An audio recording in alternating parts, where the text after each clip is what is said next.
Em seguida, os familiares deixaram-no a sós e começaram a tomar providências e arrumar o quarto, andando de um lado para o outro, com muito assodamento. Pelo telefone vinham as notícias. Ela já partiu do hospital. Ela já deve estar chegando. E em vez de ficar mais tranquilo por estar se aproximando, tornava-se cada vez mais aflito. Para ele, isso significava uma verdadeira desdita. Caso ela viesse a falecer, seria literalmente o fim do mundo, ou pior, porque ele ficaria vivo no mundo do qual ela teria desaparecido. E tanta foi a dilaceração nervosa pela qual ele passou, que várias vezes, enquanto esperava, saía correndo do fundo da sala onde estava, dava um pulo e um pontapé na porta, e voltava correndo. Pode-se imaginar sua fisionomia de consternação em vista do sucedido, a ponto de alguém lhe dizer: não apareça, porque, se sua mãe o vir com essa cara angustiada, ela irá sofrer demais. Por fim, ela chegou. Ele de fato não apareceu, o que foi mais pungente e aumentou o seu tormento. Se a visse, ele entraria em calma.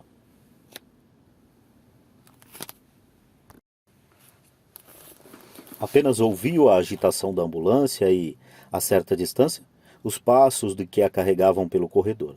Depois, ele viu os médicos com aqueles grandes bigodes ainda do tempo de Kaiser, pedindo gesso e água quente. Tudo dava ideia de uma tragédia. Afinal, autorizaram Plínio a visitá-la. Ele se lembraria sempre desse contato que teve com Dona Lucília. Tinham-lhe dito que tomasse muito cuidado a abraçá-la e que não pulasse sobre ela, pois ainda estava se sentindo mal e sofria uma dor insuportável. Ele foi, então, introduzido silenciosamente no quarto e apenas viu-a à distância, da porta. Ela estava deitada na cama sobre o braço direito, tendo o outro engessado, e com a cabeça posta no travesseiro, muito pálida, mas numa resignação completa. Havia uma lâmpadazinha azul na cabeceira e ele ouviu o gemido dela, tão suave e tão ordenado, que era como a pulsação de um coração, e pensou: que ordem e que doçura.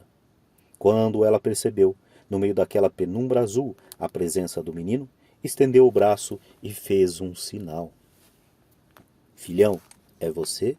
Ele aproximou-se da cama e beijou-lhe o rosto muitas vezes, enquanto ela o abraçava e acariciava. Depois, antes que ele perguntasse qualquer coisa a respeito dela, ela tomou a iniciativa de indagar. Meu filho, seu resfriado está melhor? Você está tomando cuidado com o sereno e as bebidas geladas?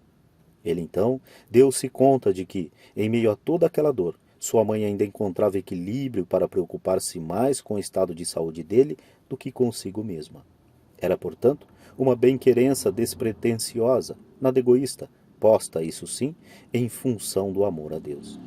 Aquele trato sublime ficou marcado na alma de Plínio, e enquanto ele se retirava, pensava: há entre ela e eu uma interpenetração profunda. Minha alma tem a mais íntima união e afinidade com ela. O que atinge a ela, atinge a mim, porque eu sou um prolongamento dela. O que bate lá e dói cá, pois eu sinto como se fosse em mim. Vê-se em todos esses episódios da primeira infância que ela havia sido criada para ser junto ao seu filho uma espécie de degrau para chegar até Deus e, ao mesmo tempo, um suporte para ele depois de compreender com facilidade a devoção a Nossa Senhora. Ela era como que a orla do manto de Nossa Senhora que chegava até o menino.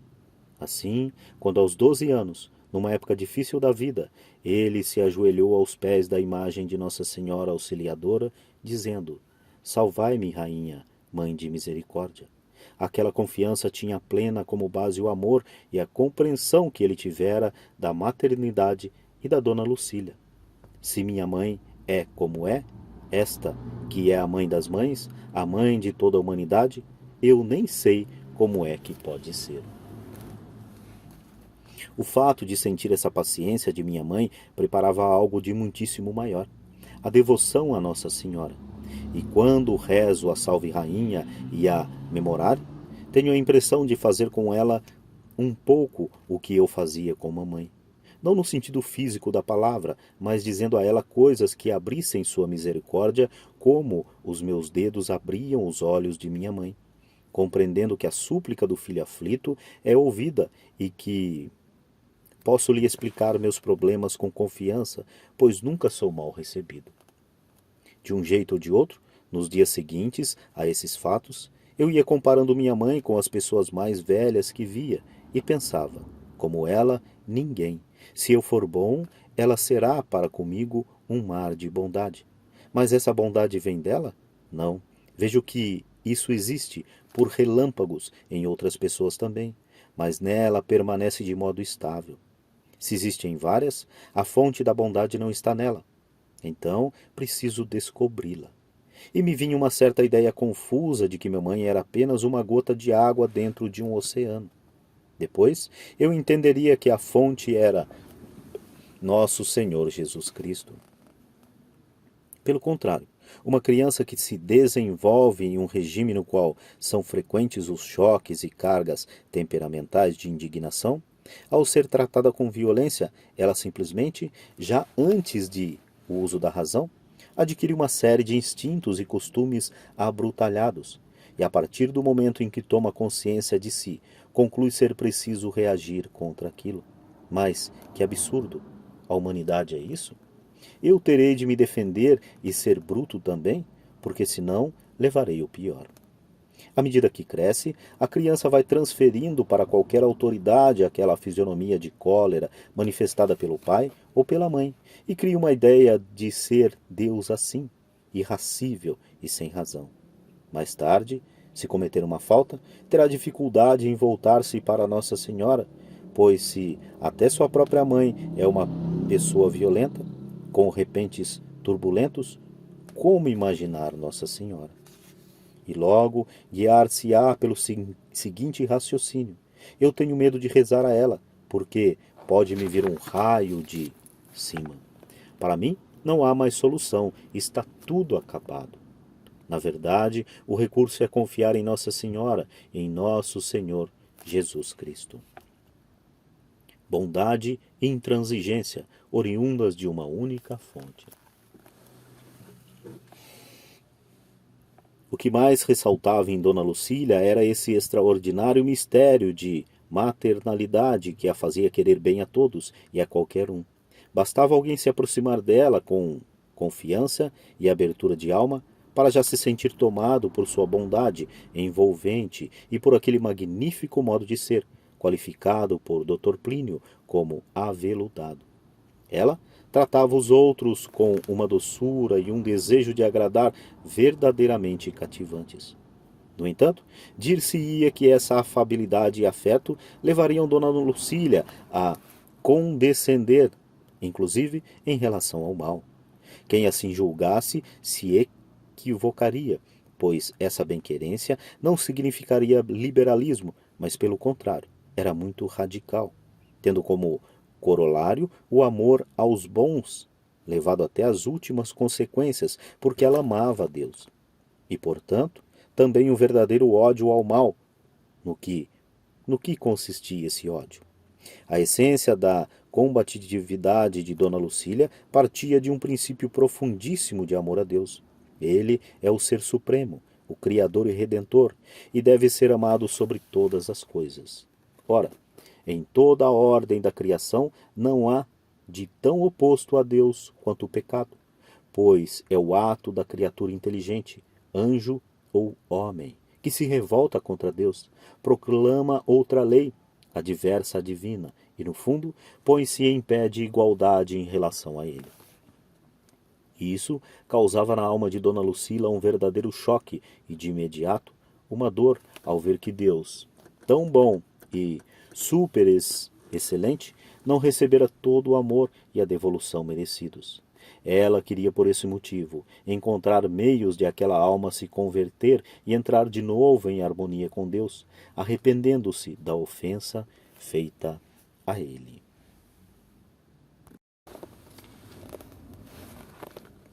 É bem exatamente como Deus age conosco. Ele nos ama com um amor extraordinário, e nada deseja mais do que, depois de termos cometido uma falta, nos perdoar e nos restituir tudo aquilo que perdemos. Ele pode, ainda na hora da morte, conceder uma graça de arrependimento perfeito e salvar essa alma. Mas ele não restringe com o mal nem aceita falhas, porque é a causa íntegra, sem nenhuma mancha, e se morrermos em pecado mortal, seremos condenados. Imagem dessa intolerância divina é o arminho, animalzinho tão puro que não suporta sujar-se. Sendo cercado por uma barreira de lama, não foge para não se manchar e pode ser caçado com facilidade. É, pois, nesta acepção, que o autor sustenta ser Dona Lucília Armínia. Ela tinha encanto pela inocência e experimentava uma repulsa interior e verdadeira indignação contra aquilo que ia num sentido oposto. Isso se aplica pelo fato de estar tão profundamente unida ao Sagrado Coração de Jesus, que para ela a lei da bondade e a lei da verdade constituíam uma só. Ou seja, o ponto de partida de seu amor maternal era o mesmo dos mandamentos e, portanto, quando se tratava de princípios, ela revelava uma radicalidade total. Permanecer firme em sua mortalidade, não cedendo nada, nem sequer 1 milímetro, conforme comentou certa vez Dr. Plínio. Essa energia tinha algo de fim com a bondade dela, e era a energia inquebrantável de que ela dava provas em certas ocasiões. On me passe paz, daqui não se passa. Tal intransigência transparece no episódio em que, prestes a dar à luz o seu segundo filho, Plínio, ele teve uma séria ameaça de morte. Um médico ateu, sabendo ser muito arriscado o nascimento da criança, disse-lhe: seu parto vai ser perigoso e a senhora tem de escolher. Ou vive a senhora ou vive o menino. A senhora prefere salvar a sua própria vida? Ela teve um sobressalto e, levantando a cabeça, olhou para o médico e respondeu: doutor, o senhor tem coragem de propor isso? Essa não é uma pergunta que se ponha para uma mãe católica. O senhor não deveria sequer tê-la cogitado. Se alguém deve morrer, morrerei eu, mas é evidente que a criança tem de nascer, meu filho, acima de mim. O que era isso? Afeto para com o filho? Sim, mas sobretudo uma fidelidade absoluta às leis de Deus. A orientação da moral é essa e deve ser observada. De forma alguma queria ela que o menino morresse em seu lugar, e aconteceu terem sobrevivido, mãe e filho. E assim, poderíamos citar outros fatos nos quais se manifestou sua radicalidade, como o ocorrido por ocasião da inauguração do Teatro Municipal de São Paulo, no dia 12 de setembro de 1911, várias vezes narrado por Dr. Plínio. Como Dona Lucília estaria presente ao evento, preparou-se com antecedência, sendo inclusive penteada por uma cabeleireira. Naqueles idos tempos, pentear o cabelo às vezes demorava algumas horas. Dona Lucília tomava essa tarefa com uma seriedade religiosa, quase como de quem está numa cerimônia. À noite, ela quis despedir-se de seus filhos antes de dirigir-se ao teatro. Já estava pronta, com um belo traje branco, o mesmo com o qual depois foi fotografada em Paris e muito bem penteada. Mas, para agradar a Plínio, desejoso de beijá-la, tomou-o no colo. Ele, contentíssimo, sem se dar conta de estar ela trajada com um vestido de festa, pois era muito pequeno, começou a acariciar-lhe os cabelos, desalinhando o penteado, e até o próprio vestido sofreu algumas avarias. Dr. João Paulo estava esperando aflito por causa do horário, e ao ver a cena reclamou horrorizado: senhora, ponha esse menino no chão, porque está lhe desmanchando todo o penteado. Ela então, com calma, mas muito incisiva, respondeu-lhe: deixe que eu arranjo. Um agrado dele eu não coíbo. Dona Lucília encerrou a questão, pois princípio é princípio. Ela não impediria jamais que um filho a agradasse, ainda que isso desfizesse o penteado. Continuou a abraçar o filho e só depois de lhe externar muito seu afeto, voltou para a penteadeira, arrumou um pouco os cabelos e saiu. Plínio logo compreendeu que não deveria ter feito aquilo, mas, percebendo a doçura da resposta, pensou: Isso é bondade, isso é ser mãe. Dir-se-ia ser este um fato sem nenhuma importância. Entretanto, é capaz de marcar intensamente a vida de uma criança e atravessar o tempo até a hora da morte. Plínio, com efeito, não o esqueceu, a ponto de 70 anos depois ainda guardar viva a lembrança em sua alma. Sabedoria na educação e nas repreensões. Na vida comum de qualquer criança existem maus comportamentos e acontecem falhas. Por vezes, quebra-se um vidro, estraga-se um bolo, derrama-se um litro de leite. Todavia, aqueles que têm a obrigação de corrigir devem fazê-lo por amor à ordem e à disciplina, sem dar razão a reações temperamentais desproporcionadas. Só existem dois modos de correção, em função do amor de Deus ou do amor a si próprio. Não há um terceiro.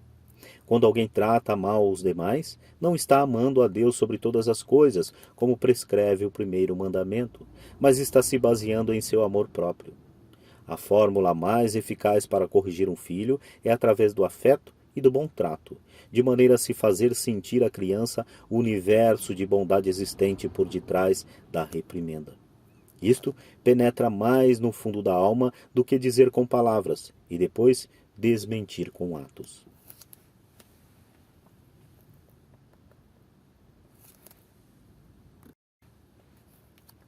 Essa era a escola de Dona Lucília.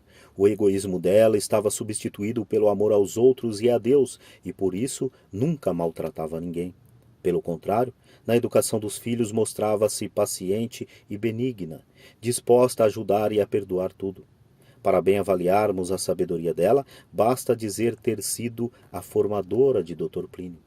Vejamos, pois, seu fundamental papel e como, por sua ação, modelou a alma do filho, preservou sua inocência e foi a fonte de toda a virtude demonstrada mais tarde por ele. Eis as palavras de Dr. Plínio.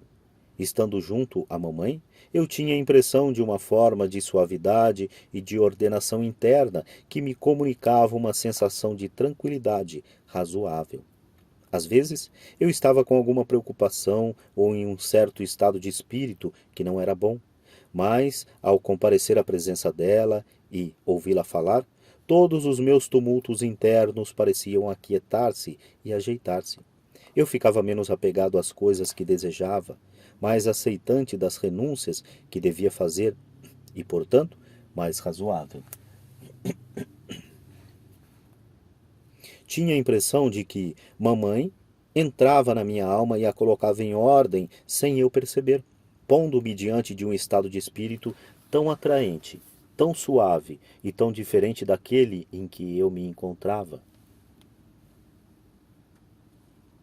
que ela desmanchava o mau castelo que havia na minha alma e eu me sentia outro. Era uma espécie de punição aveludada, em que o veludo valia mais do que a punição e me deixava encantado. Isso era feito com tanta delicadeza que depois de ela ter conversado comigo, eu saía transformado, alegre e satisfeito, percebendo que houvera um verdadeiro transbordamento do espírito dela, pelo qual obtivera de mim as modificações que ninguém conseguiria e vencera todos aqueles preconceitos ou inclinações que eu não devia ter. Às vezes, porém, quando algum dos filhos cometia um erro, Dona Lucília sentia-se na obrigação de lhes impor uma correção mais severa. Normalmente, segundo referia Dr. Plínio, o modo de passar um pito nele era assim. Como ela, a miúde, estava doente, em geral, ficava reclinada num sofá e chamava-o, através da Fraulein. Quando ele chegava, abraçava-o pela cintura e dizia: "Meu filho, é verdade que você fez isso? Assim e assim?" "Sim, mamãe, é verdade. Mas, meu filho, isso não fica bem para o menino da sua idade, que deve ser um grande homem no futuro. Isso ofende a Deus e é falta de educação. Você tem bem consciência que não deveria ter feito isso?" "Sim, mamãe, estou compreendendo melhor."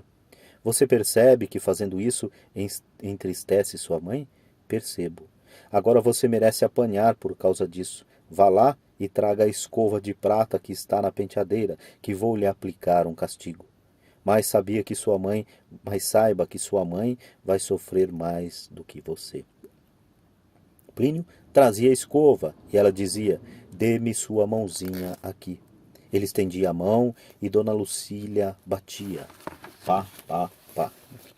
Depois disso, ela o mandava pôr a escova no lugar. Quando voltava, dava-lhe um beijo e dizia: meu filho, não pense mais nisso. Já ficou para trás. Você é tão bonzinho. Foi uma fraqueza sua. Você vai me prometer que daqui por diante não vai fazer mais isso? Prometo sim, mamãe. Então, pronto, vá brincar. Ela usava a escova com dor no coração, porque gostaria de não bater, mas o fazia sem nenhuma manifestação de sentimentalismo, compreendendo que a lei de Deus o exige, porque a natureza humana é desregrada. E, se em certos momentos não for bem posta dentro dos trilhos, ela se desvia loucamente. Era, no fundo, para impedir que no futuro o coração de nosso Senhor Jesus Cristo fosse expulso da alma do Filho por um pecado. As repreensões de Dona Lucília haveriam de deixar uma impressão indelével e luzidia na alma de Dr. Plínio. As duas coisas mais preciosas a mim, legadas por minha mãe, não na ordem religiosa, mas na ordem moral, foram, exatamente, de um lado a bondade e de outro a severidade sábia, como eu me lembro dos pitos dela, que seriedade no olhar, e que com penetração de se estar, de fazer prevalecer um princípio. Quanto à convicção de que, se eu não formasse minha vida com aqueles princípios, para ela eu valeria muito menos. Ela via em mim mais o filho amante dos princípios do que o filho que devia querer bem a ela. Depois de quanta sabedoria em suas palavras, que voz grave, ao mesmo tempo, a bondade não estava ausente. E em outra ocasião recordava ele: mamãe tinha um modo único de passar um pito. Era ao mesmo tempo com lógica e afeto. Eu prestava atenção em suas repreensões, admirado e encantado com a voz, os olhos, o carinho, a sabedoria e a intransigência dela. Alguma preocupação ela me deu. Um episódio em particular, acontecido na primeira infância de Dr. Plínio, marcou não só a memória dele, como também a de Dona Lucília, a ponto de ser ela capaz de contá-lo com pormenores, já no extremo limiar de sua existência. O autor não resiste em narrar aqui as circunstâncias nas quais ele próprio o ouviu dos lábios de Dona Lucília. No fim de 1967, como mencionado no capítulo anterior, Dr. Plínio teve uma grave crise de diabetes que o obrigou a passar 5 meses isolado, em um estrito regime de repouso, por obediência às recomendações médicas. Durante esse tempo, enquanto cuidava do atendimento ao telefone e à porta, no apartamento de Dr. Plínio, o autor conviveu mais intensamente com Dona Lucília e a analisou com maior proximidade. Encontrou-se com ela quase todos os dias, pela manhã, à tarde e uma ou outra vez à noite. Desde dezembro daquele ano até o momento em que ela faleceu, em 21 de abril de 1968.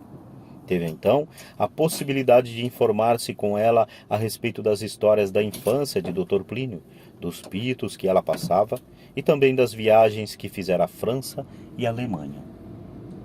Ela, já muito idosa, não sabia qual era a doença de que Dr. Plínio padecia, pois, para evitar que se inquietasse, ele escondia um pouco a realidade dos fatos.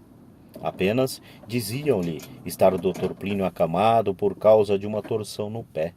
Apesar disso, seu coração materno, tão feito de bondade e consideração para com o filho, afligia-se com aquele longo período de convalescença.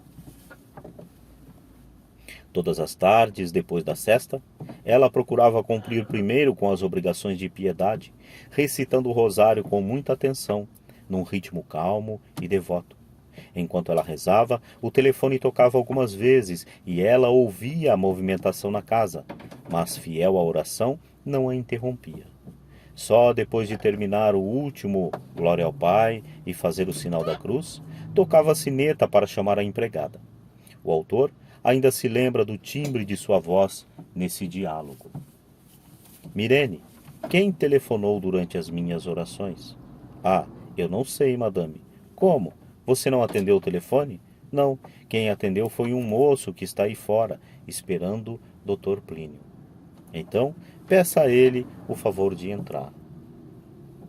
Ela não podia imaginar que alguém estivesse fazendo expediente em sua casa e julgava ser um visitante, à espera de uma entrevista com Dr. Plínio. Ora, conhecendo bem os costumes de Dr. Plínio desde criança, ela já sabia que era raro ele se ater aos horários. De outro lado, tendo presente a doença do filho, queria que descansasse, por lhe ser indispensável o repouso. Sentindo-se unida aos interesses do filho, tinha preocupação de a pessoa estar aguardando além do prazo marcado e, querendo reparar um pouco esse intervalo de espera, fazia as honras da casa. Assim, para poupar o filho, fugia às regras comuns, segundo as quais deveria mandar acordá-lo, e acabava solucionando o problema com habilidade luciliana, dando de si sem nenhum egoísmo e, às vezes, ultrapassando o próprio fôlego. Essa recepção consistia em oferecer o que havia de melhor para o visitante, sentindo este suas aparências atendidas de forma paradisíaca.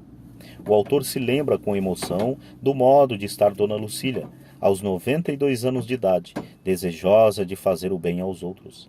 Quem tivesse um contato com ela não teria dificuldade em crer na bondade infinita do Sagrado Coração de Jesus.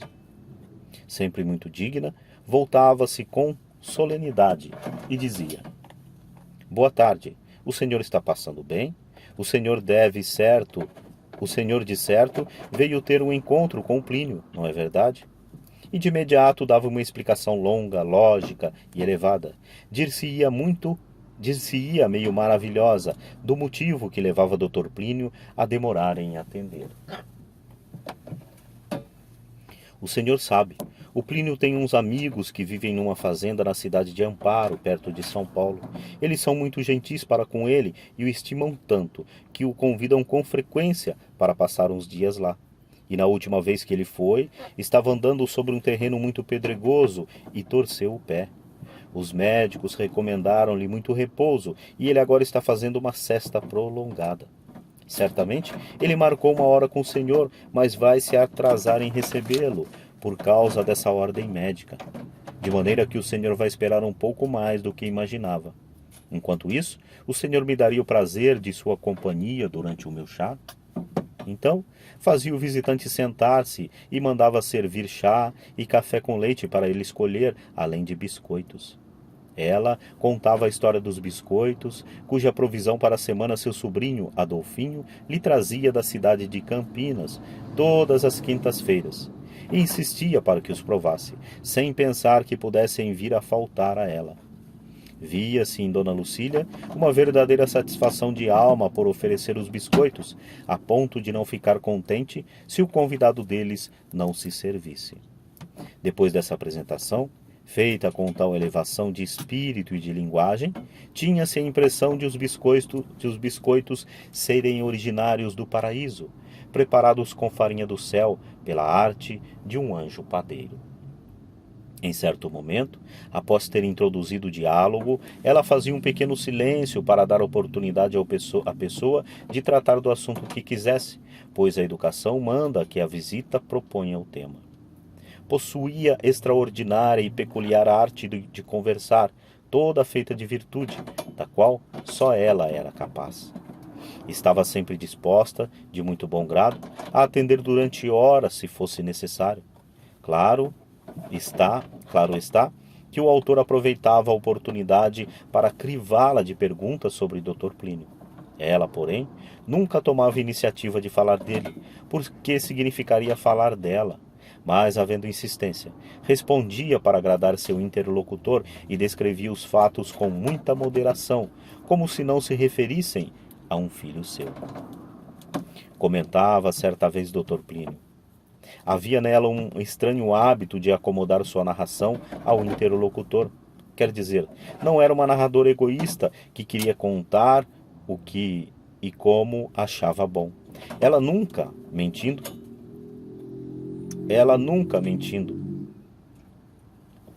sempre veraz, sabia dar anos que com ela conversassem aquilo que mais desejavam.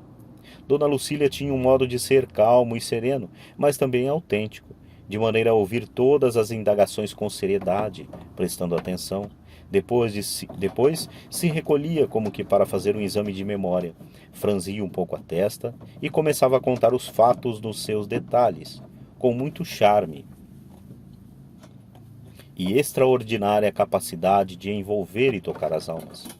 Mais do que palavras, encantavam a fisionomia, um menear de cabeça muito lento e solene, os gestos suaves, amenos e proporcionados, e, sobretudo, a entonação e as inflexões da voz, melodiosa e ondulada como um órgão. Era no timbre da voz que transparecia o fundo de sua alma, cheio de afabilidade, de afeto, de cordura, dando uma pálida ideia de bem-querença do Sagrado Coração de Jesus. Pode-se dizer, o mais arrebatante no convívio com ela, essa era a bondade inimaginável. Ao seu lado, esqueciam-se todos os males e problemas e sentia-se entrar num universo angélico, bem diferente de tudo quanto se conhece na face da terra. Um dia, durante um desses inesquecíveis chás, o autor lhe disse: Dona Lucília, Dr. Plínio sempre foi bom filho, não é verdade? Vê-se que ele a estima profundamente, mas ele nunca deu preocupação à senhora? Bem, alguma preocupação ele me deu. Quando ele era pequenino ainda, vivia sempre comigo ou com o Fraulein, e nós duas mantínhamos o controle dele. Entretanto, um belo dia, eu estava na sala com a porta aberta e vi Fraulein passar sozinha, sem o Plínio. Eu fiquei um pouco aflita, mandei chamar Fraulein e perguntei: onde está Plínio? Madame, eu pensei que estivesse com a senhora. Aí minha preocupação aumentou e, como nós morávamos numa casa de 2 andares, disse a ela: vamos fazer o seguinte, você procura lá em cima e eu vou procurar aqui embaixo. Depois de um certo tempo, as duas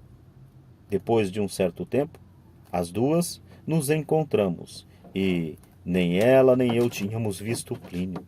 Então invertemos. A Fraulein foi de baixo e eu subi as escadas. Em determinado momento, abri a porta de uma sacada e, qual não foi minha surpresa, vi o Plínio deitadinho sobre o parapeito, dormindo. À medida que Dona Lucília falava, eu ia tomando a fisionomia de acordo com a circunstância, e seu tom de voz punha o interlocutor dentro do ambiente. Quando relatava ter aberto a porta da sacada e visto o Plínio naquela situação de risco, ela abria os olhos, tendo-se a impressão de vê-la reviver todo o drama. Em seguida, continuou. O senhor compreende o perigo daquilo, porque ele podia despencar e rolar de lá. A Fraulein, que era uma alemã muito enérgica, ao chegar, já quis ralhar com ele em voz alta, e eu disse a ela: não faça barulho, vamos agir com vagar. Chamei 2 ou 3 empregadas fortes e as instruí para ficar embaixo da sacada, segurando pelas pontas um cobertor grande e grosso, dobrado em 2, enquanto eu ia acordá-lo. Se ele por acaso se assustasse e caísse, elas o recolheriam. Então fui pé ante pé e pus uma cadeira bem junto ao parapeito da sacada. Subi na cadeira, passei os braços por cima dele, e quando senti que sustentava com firmeza, disse: Plínio, meu filho, agarre-se em sua mãe. Ele acordou, se segurou em mim, e eu o desci da mureta. Levei-o para uma poltrona, sentei-me com ele no colo e disse: meu filho, aqui há tantos lugares para descansar. Você tem os sofás e as poltronas, tem a cama de sua mãe, a sua cama e a cama de sua irmã, e por último, tem até os tapetes da casa. E você vai escolher o parapeito para dormir? Se você cai de lá, pode morrer, e que desgosto para sua mãe e seu pai. Ele me disse: ah, mamãe, eu subi ali para ver o panorama, e quando estava no alto, senti sono e dormi. Então eu disse a ele: mas meu filho, você vai me prometer que nunca mais vai fazer isso? Sim, mamãe, prometo. Está bem, agora dê um beijo em sua mãe e vá brincar. Essa foi uma grande preocupação que ele nos deu. Relembrando o mesmo fato, Dr. Plínio acrescentava que, quando ela o pôs no salão e o atraiu a si, abraçando-o daquela forma, ele experimentou a sensação indizível de estar como que nas mãos de Deus. Ora, o modo de ela o corrigir, sem nenhuma carga temperamental nem paixão, mas cheio de inocência e de bondade, dava a ele a ideia de que é a santidade em Deus, a ponto de, após um pito, ele sair não apenas com uma noção clara de que não deveria ter feito o que fizera, como também fortalecido para praticar o bem. É compreensível que ele tivesse por ela um afeto de devoção tão extremo. Muito eloquente é o seguinte comentário: ela era ao mesmo tempo a mais flexível e a mais inflexível das criaturas. A mais flexível no que dizia respeito às vantagens dela, cedia de bom grado e concedia. A mais inflexível quando se tratava do dever, pois este tem que ser cumprido por inteiro. E ela me ensinou a amar igualmente ambas as coisas, a flexibilidade e a inflexibilidade, com uma peculiar ênfase na inflexibilidade. Eu ficava encantado com a intransigência dela, mesmo quando se tratava de uma recusa para algo querido por mim, pois o fazia com tanto afeto e com tanta sabedoria que depois de ela ter recusado, eu saía dizendo: que recusa! Como é bonito recusar! Como é bonito conceder!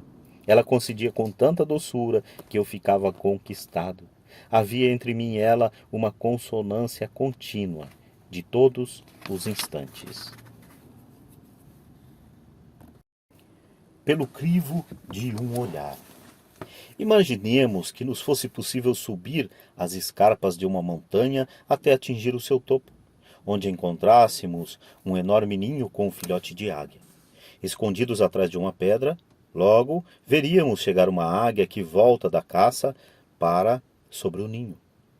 Traz nas garras uma presa para alimento da águiazinha, a qual, não estando ainda adestrada para voar, não sai dali porque cairia no precipício. Em certo momento, porém, as asas da águiazinha começam a se desenvolver. O que faz a águia? Como treina sua cria?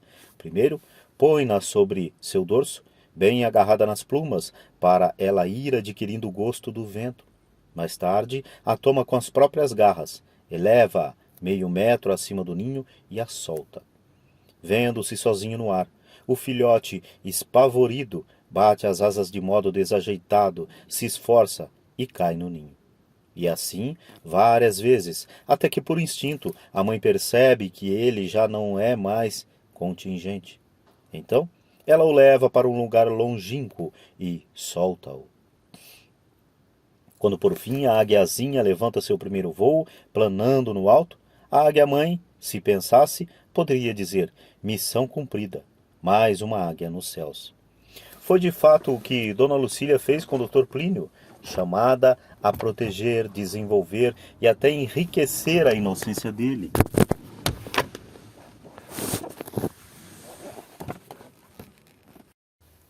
Foi de fato o que Dona Lucília fez com o Dr. Plínio, chamada a proteger, desenvolver e até enriquecer a inocência dele, levando-o à plenitude como uma águia à águiazinha. Ela o foi amparando, educando, estimulando e ajudando, até perceber estar ele inteiramente senhor dos seus próprios atos. Só aí ela tranquilizou-se quanto à formação, mas não quanto à vigilância, porque ainda continuou com o olhar atento. Que rumo ele está tomando? Para onde está seguindo? Ele, ou melhor, ela, manifestava sua exigência não só através de seus pitos, como também por meio do trato dispensado a Plínio. Mais tarde, ele o definiria como um carinho contemplativo, cheio do seguinte pensamento: este é meu filho. Tenho razão para esperar que venha a ser de tal jeito, de tal outro. Brincarei com ele, envolvendo-o em meu afeto, protegendo-o e procurando nele sintomas precursores da minha esperança. Até onde ela se realizará? E eu me senti estimulado por uma indagação esperançosa, como quem perguntou com afeição: meu filho, tu serás quem eu tenho no fundo de minha alma? Em outra ocasião, recordaria Dr. Plínio: tudo quanto ela exigia de mim era porque a lei de Deus exigia, e porque o Deus Altíssimo, Sapientíssimo e Boníssimo queria que as coisas se fizessem desta maneira. Ela queria que eu fosse como devia, não para ser um filho praticável e utilizável por ela, e sim com a ideia de ter um filho que fizesse um holocausto a Deus, como a Deus deve ser feito. O pensamento de Dona Lucília, suas reações temperamentais e diversos estados de espírito se refletiam até na coloração da pupila. Os olhos dela eram marrom castanhos, mas às vezes, quando se desgostava ou quando dizia algo com seriedade, a pupila se tornava de um marrom castanho mais escuro e intenso, quase negro. Muito sensível às cores e com o discernimento dos espíritos que ele tinha desde criança, Dr. Plínio prestava atenção na fisionomia da mãe e via essa mudança na coloração dos olhos. Quantas e quantas vezes durante o dia ela deve ter passado pelo crivo desse olhar. Mais uma vez, façamos uso de suas memórias. No Colégio São Luís, no meu tempo, davam nota distinta de aplicação e de comportamento em cada aula. Mamãe com frequência dizia: eu posso tolerar nota baixa de aplicação, porque você não tem culpa de ser burro. Eu me lembro que, quando me dizia isso, o olhar dela ficava mais escuro e tomava uma refulgência, não de verrugas, porém de seriedade aveludada. Depois ela acrescentava: nota baixa de comportamento eu não tolero. Porque cada homem tem o comportamento que quer, e não tolerava mesmo. Uma ou outra vez, raramente, vinha nota 9 em vez de 10, que era a nota máxima. Ela olhava o boletim e dizia: meu filho, o que você fez durante a aula para que seu professor não lhe para que seu professor lhe desse nota 9 de comportamento? Eu dizia: meu bem, eu conversei. Você acha que isso está direito? Era um pito moderado. Um desses exames com olhar foi por ocasião de uma distribuição de prêmios no Colégio São Luís, no fim do ano letivo de 1921. Em 1920, segundo ano do colégio, Dr. Plínio obtivera 4 medalhas de prata, uma das quais de religião e outras de francês, inglês e português. Dona Lucília, que sempre se empenhava em estar presente a estas cerimônias, procurava dar a entender a seu filho que a alegria dela consistia, sobretudo, na esperança de progressos ainda maiores. No ano seguinte, porém, ela não pôde ir à festa, segundo o seu costume, por estar doente. À noite, quando ele chegou em casa, ela mesma abriu a porta e seu olhar bateu no peito de Plínio, logo notando que havia apenas 3 medalhas e não 4 como no ano anterior. Então, o olhar castanho foi se tornando negro, depois pousou nele, e ela indagou: só 3 medalhas? Por que uma menos? Você decaiu? Ele disse: mamãe, mas uma é de ouro. Ah, sim. Ela entendeu logo e se desarmou. Abriu os braços, abraçou-me e beijou-me com tanta alegria. E estávamos reconciliados. Se eu tivesse obtido resultados inferiores aos do ano anterior, ela não me castigaria. No entanto, me faria sentir a sua decepção, pois sempre esperava de mim o melhor. Era a mamãe. Embora nunca Dona Lucília nem Dr. Plínio tivessem dito isto ao autor, percebe-se na vigilância dela não só a esperança de ele ser exímio, como também o receio de o filho, com a inteligência, as aptidões e o brilho próprio a ele, em determinado momento, ser atraído por uma carreira ou pelo mundanismo e descarrilar da virtude. Alma reta e inocente. Dona Lucília possuía ciência clara do estrago feito pelo pecado original na humanidade e sofria muito ao constatar qualquer falta de fidelidade. Era o choque interno da vida e também a noção de que ela ouvia contar a respeito de numerosos casos na sociedade. Por isso, temia que alguém viesse a exercer influências péssimas sobre o menino e procurava proteger ao máximo a inocência dele. Ela devia rezar muito por ele, pedindo ao Sagrado Coração de Jesus que o livrasse do caminho do mal. As palavras de Dr. Plínio o atestam. Ela havia sido uma mãe desveladíssima por minha saúde.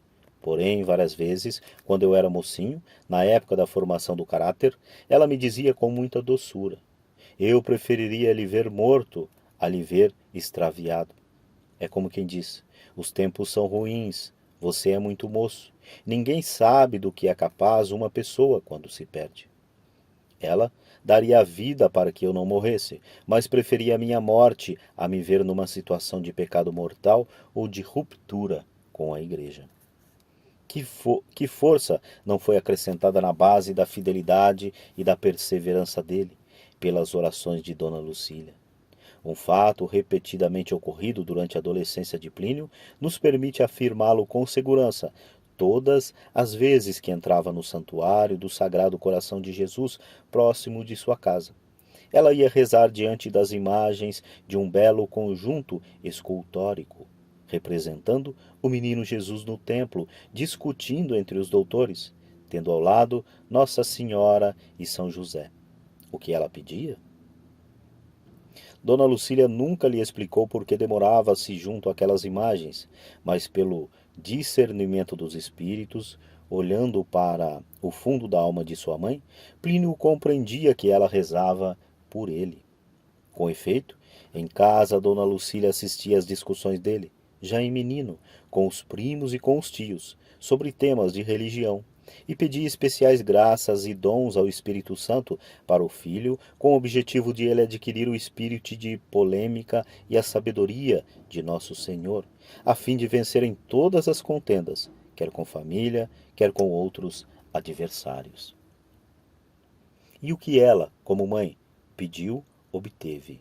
Em determinado momento, por orações muito intensas de Dona Lucília, ele deve ter recebido uma infusão de graças operantes que lhe deram a participação no espírito de combatividade do Divino Redentor, de maneira a ele se tornar extremamente reto, batalhador inquebrantável contra o mal e propagador incansável do bem. É inimaginável quanto Dona Lucília rezava por Dr. Plínio, sempre com muita suavidade e respeito. Anos mais tarde, sendo ele adulto, várias vezes havia entrado no quarto e se aproximar bem, quando ele estava preparado para dormir.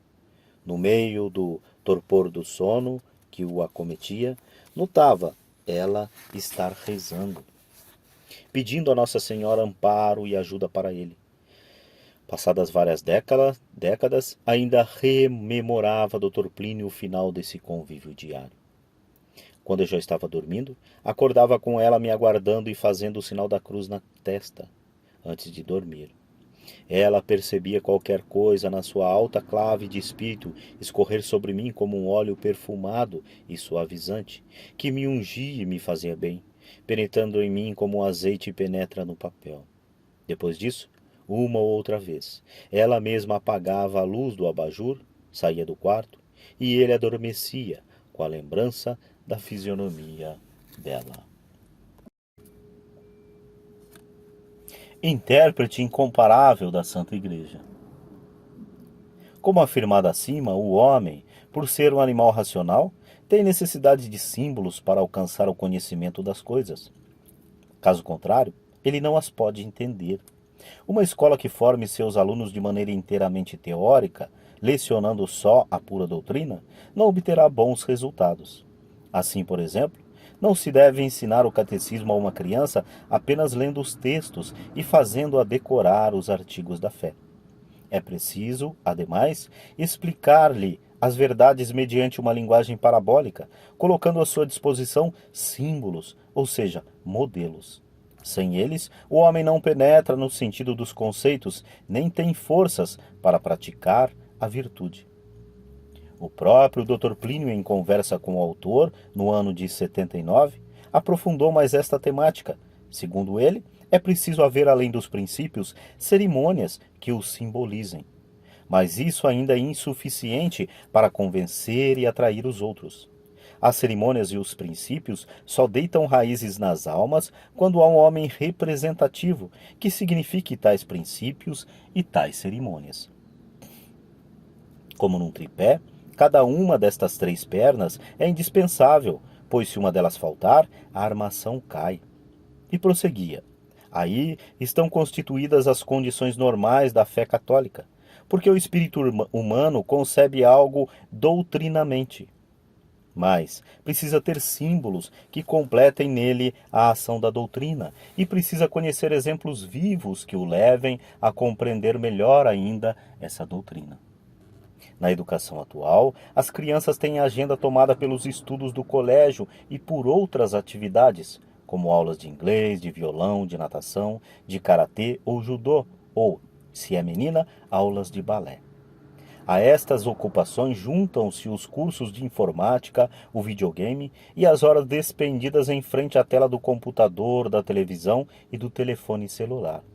No entanto, segundo recentes descobertas científicas, têm-se multiplicado no mundo infantil certos fenômenos não existentes no passado, como de crianças que começam a engordar exageradamente e de outras que sofrem de problemas nervosos ou distúrbios de sono. E chegou-se à conclusão de os horários apertados em excesso lhes toldarem a cabeça, fazendo-as perder o mais importante para a formação de um homem, o convívio. A criança possui o senso da verdade, do bem, do belo e do unum. No contato com o mundo externo, estes princípios vão se desenvolvendo e ela adquire uma visão a respeito do universo.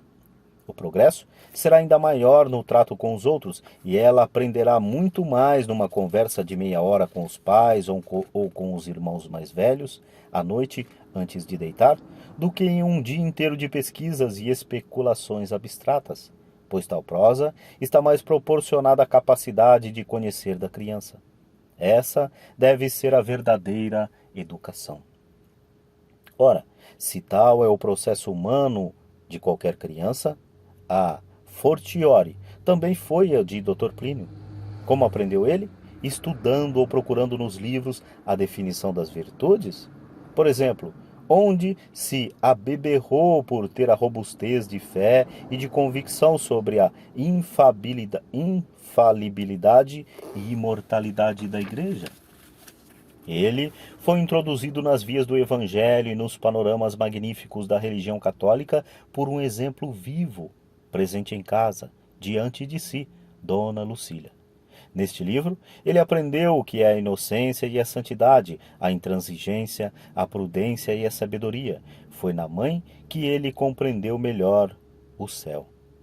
Ela me transmitia o que havia de católico em sua alma, de maneira a eu encontrar consonâncias tão profundas daquilo que era graça provinda através dela com a graça oriunda de outras fontes, que se diria serem dois instrumentos, tocando a mesma música, encontrando-se perfeita e inteiramente.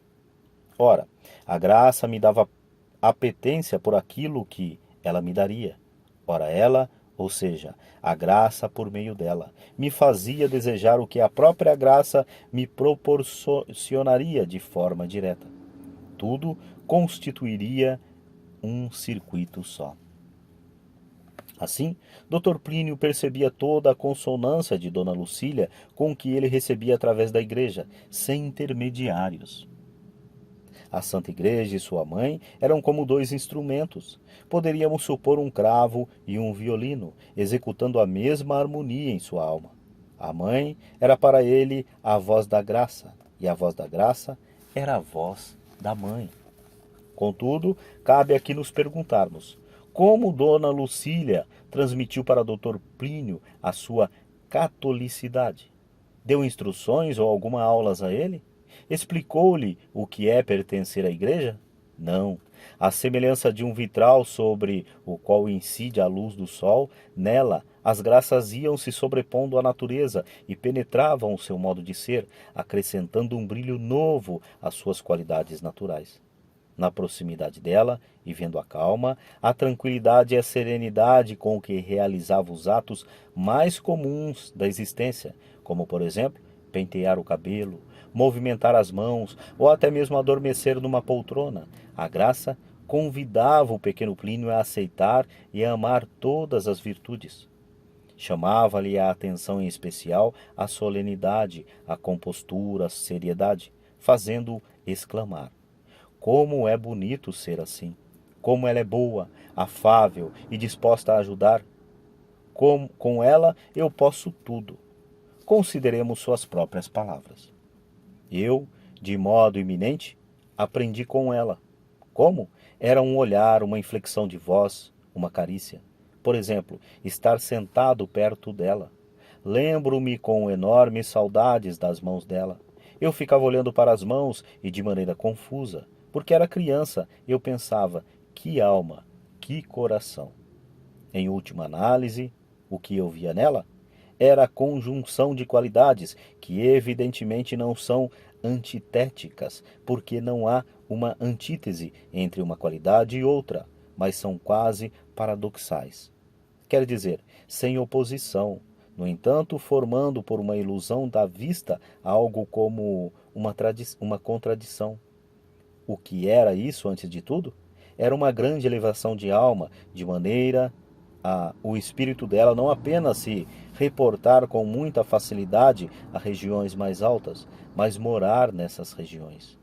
Ao mesmo tempo, era o contrário de uma sonhadora, de uma pura teórica ou de uma pessoa que vive enleada em preocupações sem base na realidade.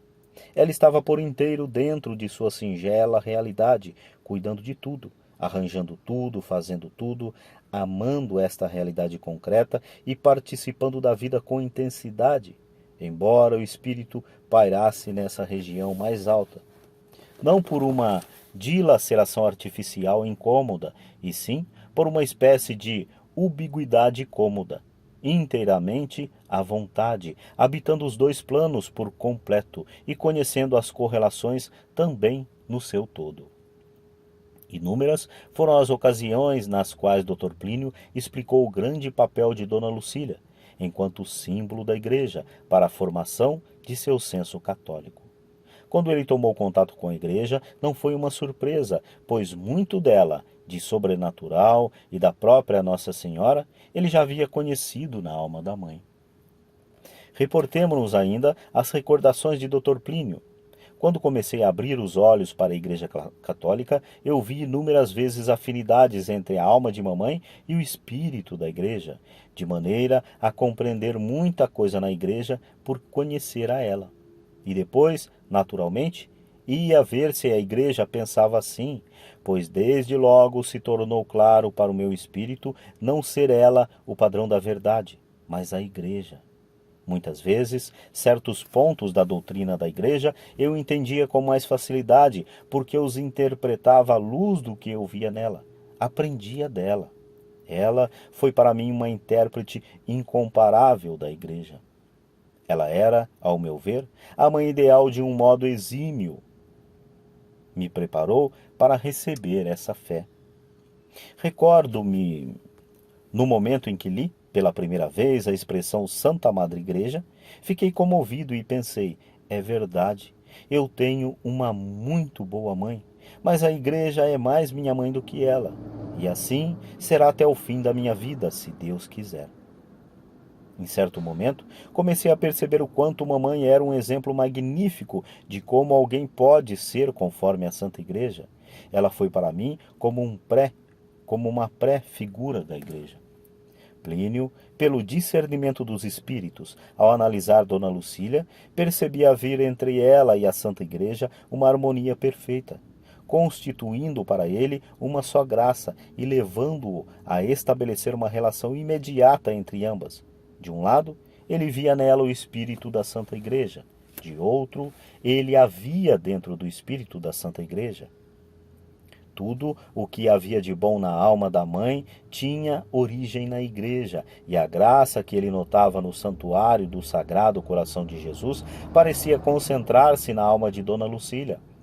Então, era uma linha só: Igreja, Dona Lucília, Dona Lucília, Igreja, até o nascimento na alma dele da devoção a Nossa Senhora, que também passou a coroar esse circuito de reversibilidades.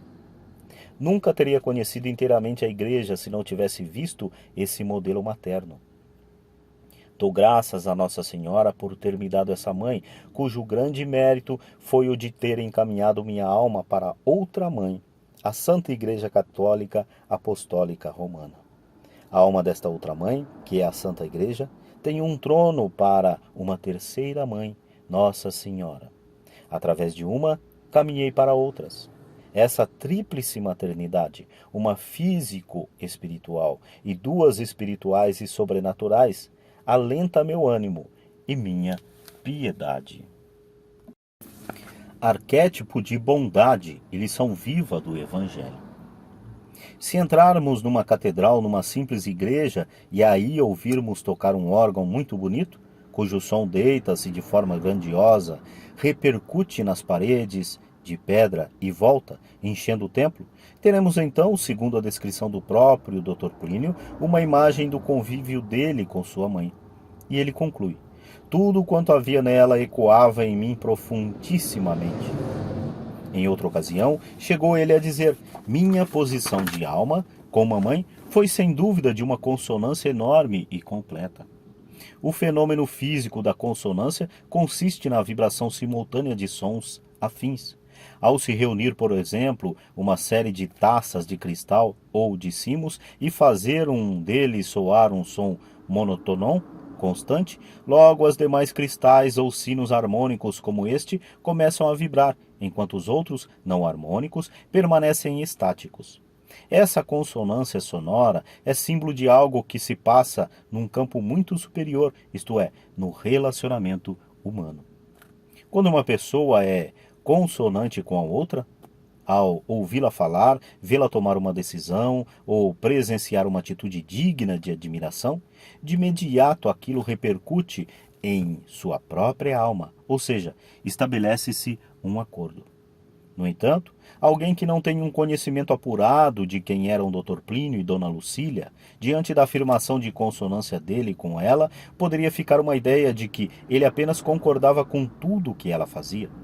Porém, na opinião do autor, o termo consonância não abarca tudo o que existia entre os dois, porque o mundo dos sons é restrito.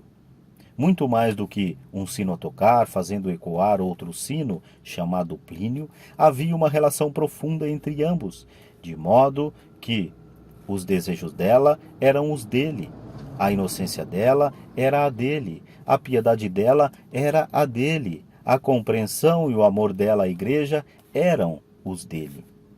Um conteúdo de Dr. Plínio parece esclarecer a sobrenatural origem dessa união.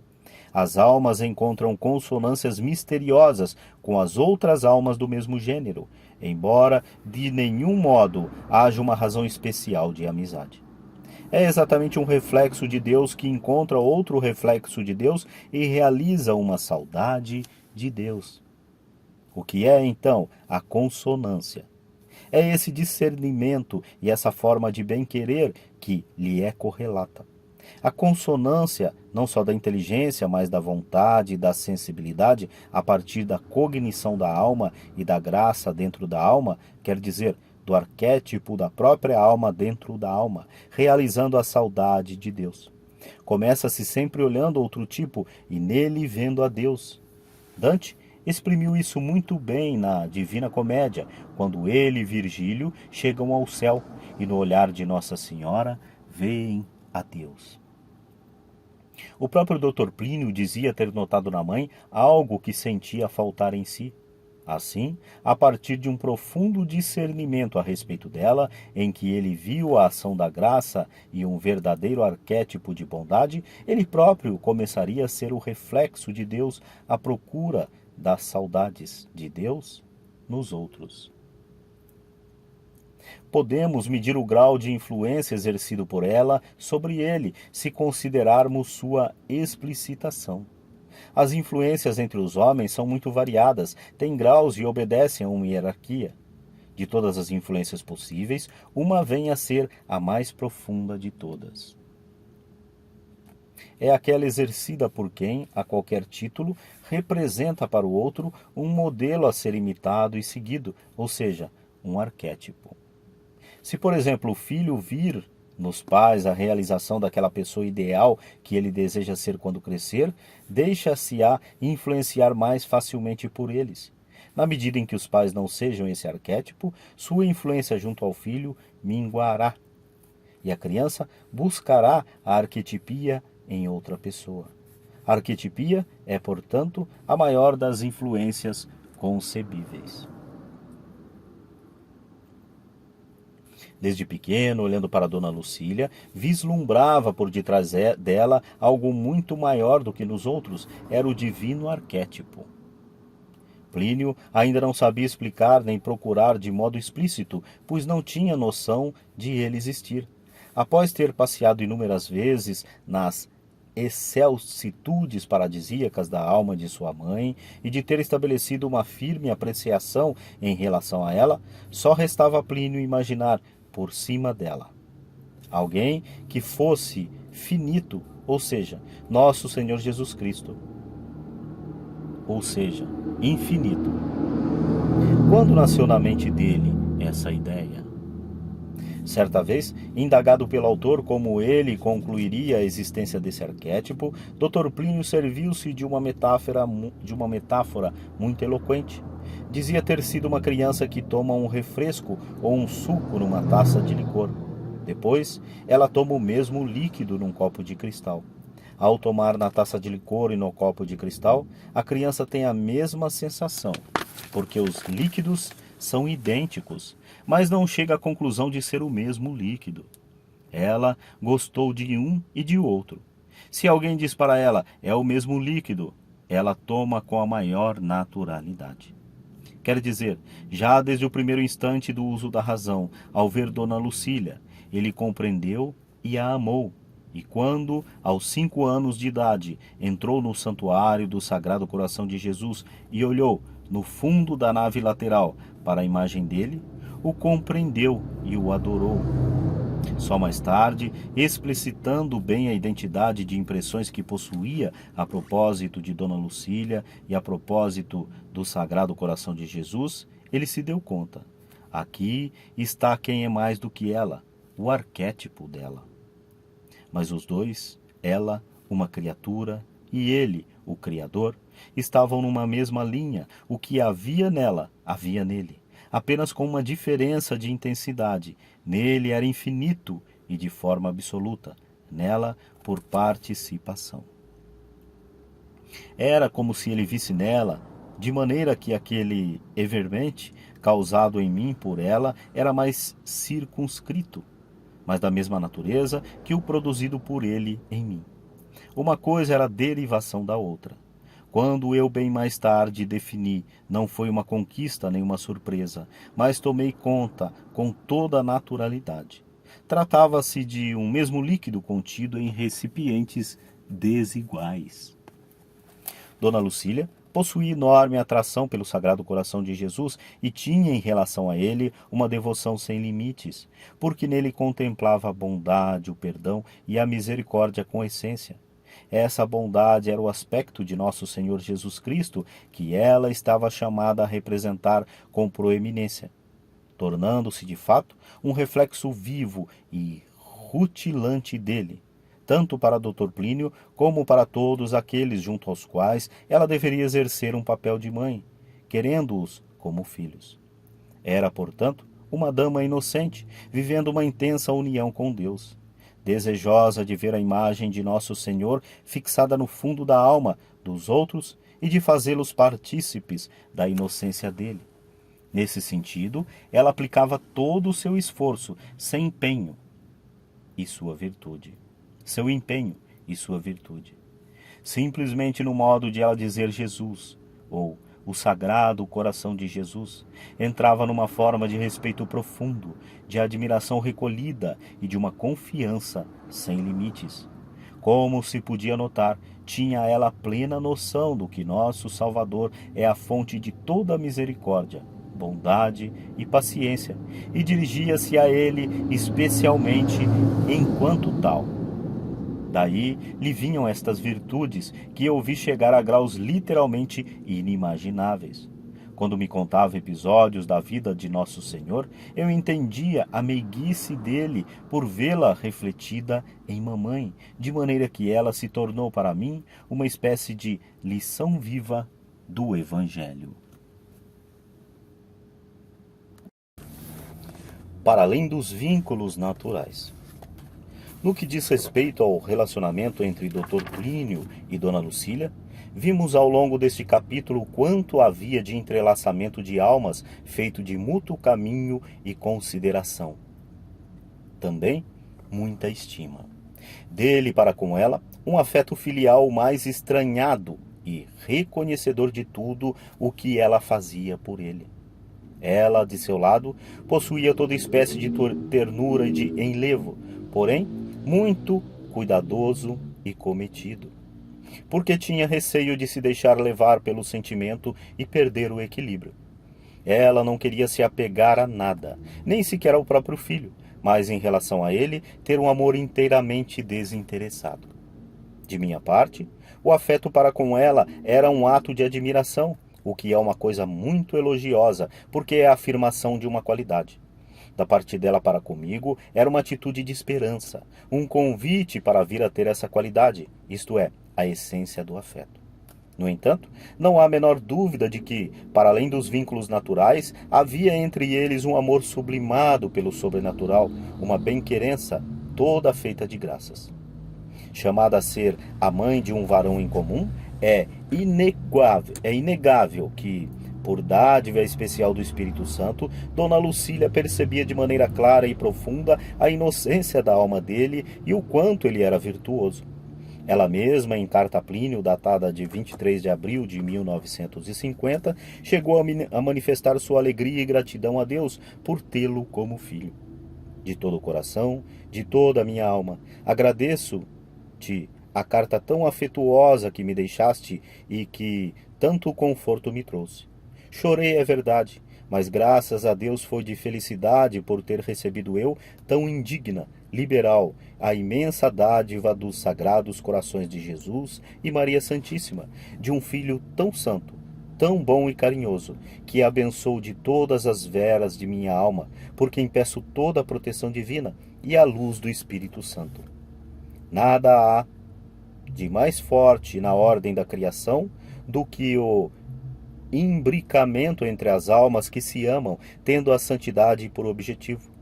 Comparado com isso, até mesmo o diamante é um farelo de pó de arroz.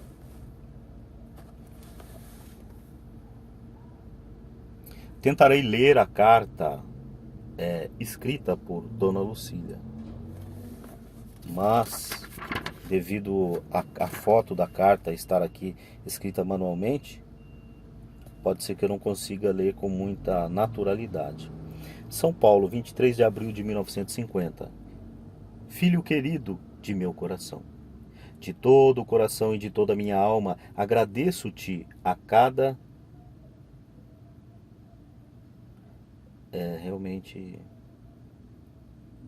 Agradeço-te a carta tão oferecida que me deixaste e que tanto... Bom, pessoal, realmente eu tenho a carta aqui escrita, mas ela está manuscrita e é também um facsímile. Para quem não conhece, na época de internet, facsímile vocês podem pesquisar aí, mas é um aparelho telefônico onde as cartas eram enviadas de um telefone para o outro, né, e saía um rolo de papel do outro lado. Então tá muito ruim, eu não consigo ler. Mas quem porventura quiser esta carta, eu posso enviar uma foto para que possam ler. É só solicitar aí, abaixo aí tem um contato nosso, WhatsApp, tá bom? Mas vamos lá, seguindo. Ademais, era Dr. Plínio um homem católico, apostólico romano, com tal amor pela igreja que, tendo uma mãe como Dona Lucília, levava seu desprendimento ao ponto de prezar muito mais o fato de ser ela católica do que ser ela sua mãe. Vejamos alguns textos nos quais isso se torna patente. Se eu amo tanto a mamãe, é porque ela me conduziu à igreja, e se eu amei a ela até o fim, é porque eu até o fim a examinei, e até o fim eu notei que nela tudo conduzia à Igreja Católica. Eu tenho dito muitas vezes quanto eu quis bem e respeitei a mamãe. Sem dúvida, eu a respeitava como mãe, mas não era o título principal. O título principal pelo qual eu a queria era essa união de almas que havia entre ela e eu, com vistas a Deus. Por ela espelhar para mim a Igreja Católica, o Sagrado Coração de Jesus, o Imaculado Coração de Maria, e por tudo que havia nela afim comigo, posto intencionalmente por Deus para refletir a Ele. Eu era levado a amar a ela de um modo muito especial, mais por estes aspectos do que por ser minha mãe segundo a natureza.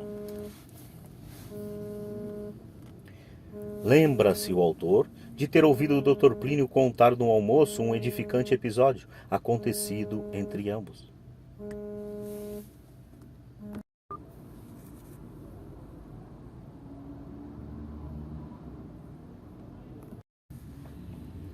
Lembra-se o autor de ter ouvido o Dr. Plínio contar no almoço um edificante episódio acontecido entre ambos. Quando Dona Lucília já estava com certa idade, ele se colocou a seguinte questão: até onde eu amo minha mãe? E até onde amo os princípios que ela representa? Se ela ficasse protestante, continuaria a amá-la do mesmo jeito ou teria repulsa por ela? Não, eu teria repulsa, porque o que eu amo nela é aquilo que ela representa. Certa vez, enquanto estavam sentados à mesa, ele não se conteve e pensou: é duro, mas eu vou pô-la à prova, porque quero ver como é a reação dela ao ouvir isso. E disse a ela: mamãe, sabe o que estive pensando outro dia? Que se Deus nos livre e guarde, a senhora por desgraça deixasse de ser católica e ficasse protestante, eu sairia de casa e a deixaria sozinha. Eu continuaria a mantê-la financeiramente, trataria de todas as necessidades da senhora, iria lhe visitar uma vez por ano ou a cada 6 meses, mas nossas relações estariam perdidas. Dona Lucília aceitou aquilo com maturidade, como se alguém lhe dissesse: estou com sede e vou tomar este copo de água, e respondeu, louvando a atitude do filho. Anos depois, comentaria Dr. Plínio nesse dia em que fiquei querendo e admirando a ela mais do que antes. Porque eu tinha feito um teste e ela havia passado de modo brilhante. Por outra parte, Dr. Plínio chegou a afirmar ter posto várias vezes ela durante a vida ante um problema na aparência contrário ao anterior, mas cujo fundo vinha a ser o mesmo. Eu quero tão bem a ela porque ela é tão boa, ou porque ela é minha mãe. Se em vez de ser minha mãe ela fosse minha tia, ou uma senhora da sociedade, ou parenta, ou uma prima idosa, eu a quereria como quero? Sim ou não? E a resposta surgia logo, sem a dúvida. Ainda que ela não fosse sua mãe, e portanto não tivesse nenhuma relação natural com ele, conhecendo-a em qualquer lugar do mundo, ele amaria com o mesmo carinho, o mesmo afeto, a mesma estima e a mesma consideração que ele devotava à sua mãe. Eu quereria tê-la como mãe, e se ela fosse, por exemplo, minha tia, eu arranjaria um pretexto para ir todos os dias à casa dela. Daria um jeito de ela ser minha madrinha. Faria qualquer coisa para tornar explicável que eu, embora sobrinho, tivesse com ela as relações que eu tenho com mamãe. Se fosse uma prima, simile modo.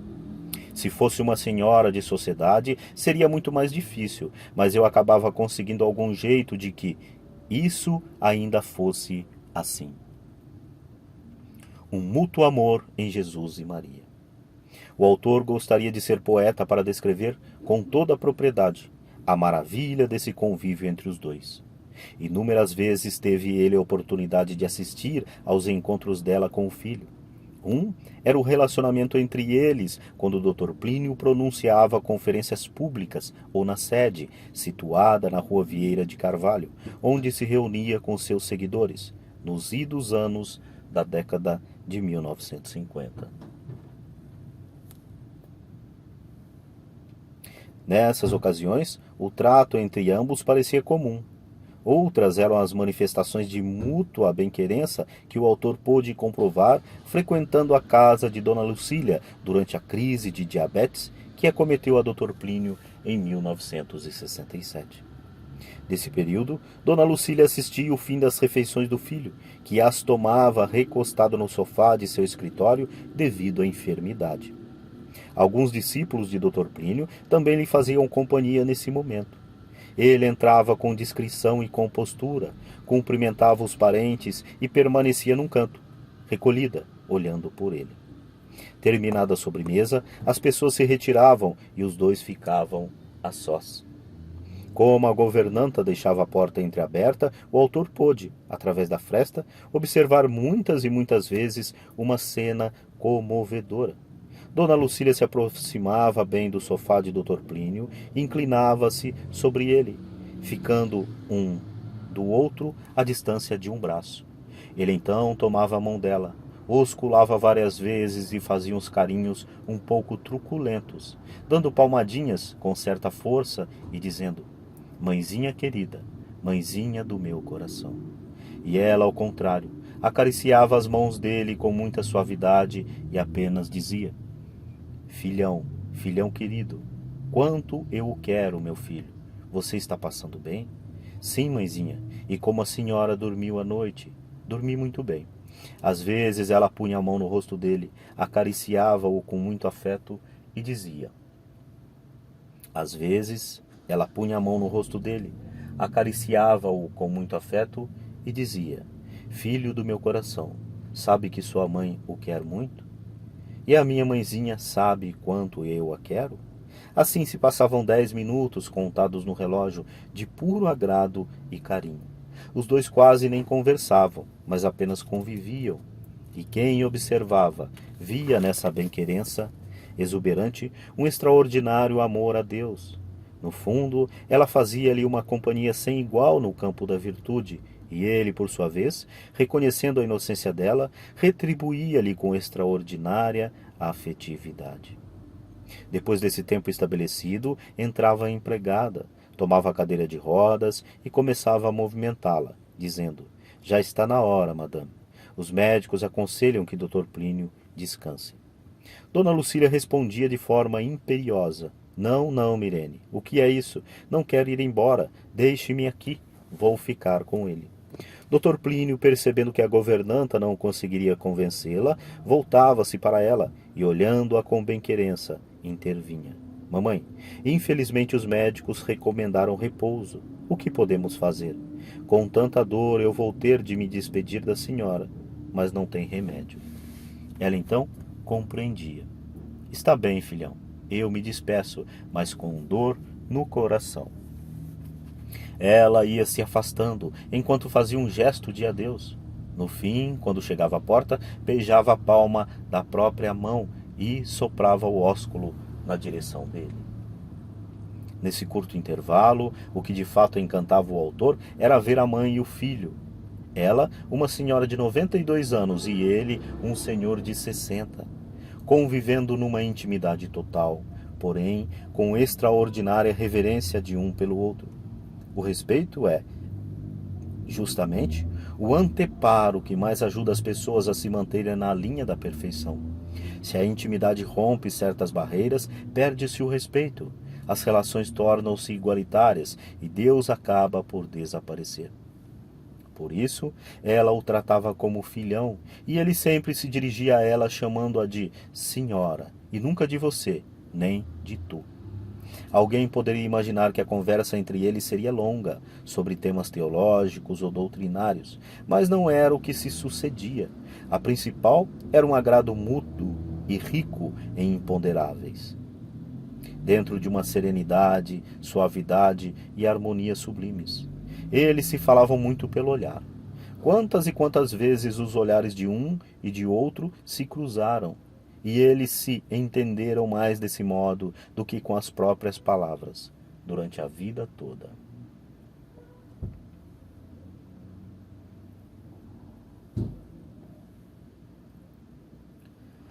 É preciso levar em consideração que o grande vulto dos fenômenos místicos ultrapassa a nossa pequena e apoucada natureza, mais ou menos como uma formiga perto do Himalaia.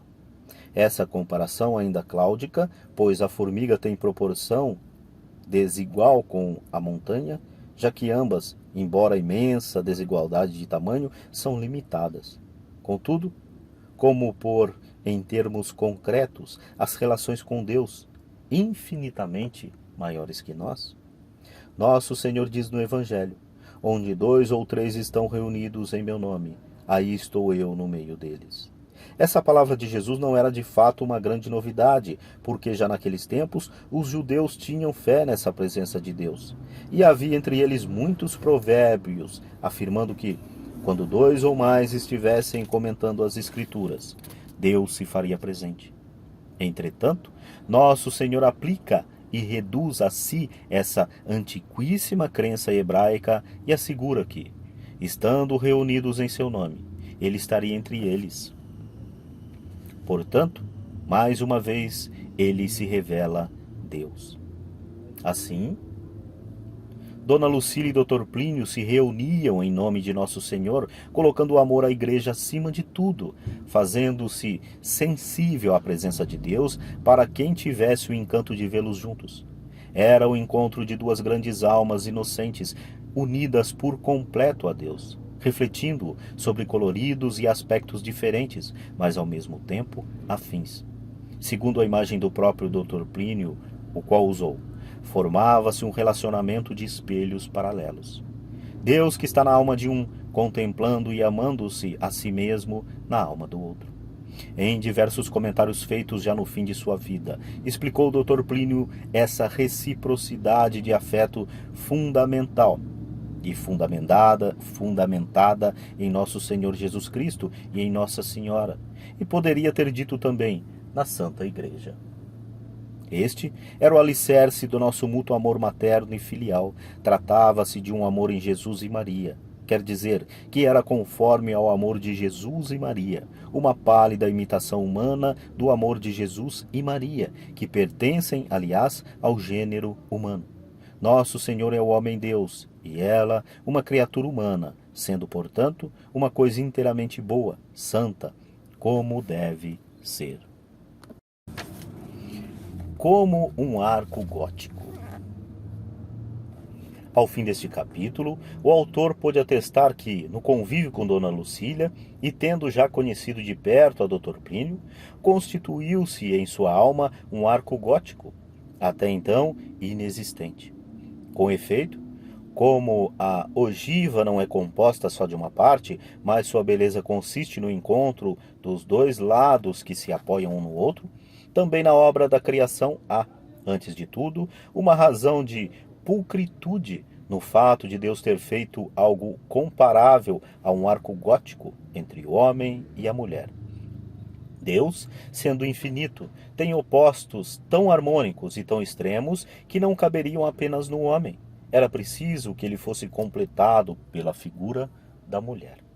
Assim, encontrar na alma da mãe os reflexos de Deus, harmônicos mas complementares aos que havia visto no filho, proporcionou ao autor uma perspectiva nova.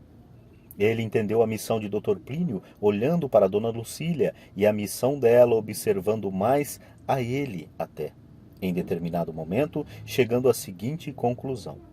Devido ao caos e desvario em que estaria submersa a humanidade no século XX, por obra da Revolução, a providência quis suscitar uma dama e um varão, mãe e filho, para apresentar este modelo de relacionamento humano baseado no amor que nosso Senhor Jesus Cristo veio trazer à Terra.